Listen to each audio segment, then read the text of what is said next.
গণহত্যাকারীর বিপরীতে মাজলুমের গালি হইল তার মহত্ত্ব। বা এখন আবার কিছু বুদ্ধিজীবী দাঁড়িয়েছে, তোমরা গালি দাও, দিবি কি তেলে চুমা, হাসিনের আইনে তেলে চুমা দিয়ে বদমাইশ কোথাকার। তো এইসব গ্রুপ দিয়ে চলবে না।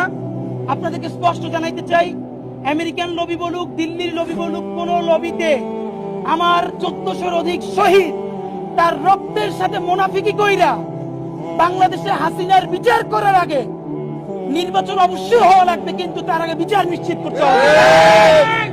আমাদেরকে বারবার সমঝোতা করানো হয়েছে গত 50 বছর ধইরা। এইখানে আমরা যারা আছি, আমরা এখন পরিচিত হয়েছি।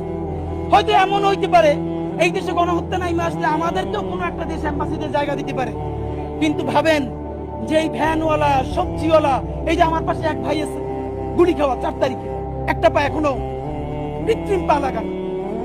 তো এই যে 1400 শহীদ পরিবার, সবজিওয়ালা, সে কোন অ্যাম্বাসিতে যাবে বলেন? এখনো শহীদ পরিবারের 35 লক্ষ টাকা ঋণ, সেই ঋণের জন্য আমরা দাঁড়ে দাঁড়ে খয়রাত করি। তার স্ত্রী আমাদেরকে ফোন দিয়ে কাঁদে যে কবরে সেই বেচারা মাইন্না খায়, এই ভয়ে সে কাঁদে। ভাবেন, আমাকে ফোন দিয়ে বলতেছে যে তোমার আঙ্কেল কবরে 35 লক্ষ টাকা ঋণ, আমি অসুস্থ হয়ে যাইতেছি, যে তাড়াতাড়ি মাফ না করলে তাহলে তো সে কবরে কি অবস্থা হবে। আমরা সেই ট্রমার মধ্য দিয়ে আছি। আমরা আপনাদেরকে ওয়াদা দিতে চাই, আল্লাহর কাছে শক্তি চাই, এই দুনিয়ার সমস্ত লেখে দিলেও যেন আমরা এই শহীদদেরকে এই জাহান্নামে গণহত্যাকারীদের হাতে ছাইরে আমরা কোনোদিন না পালাই।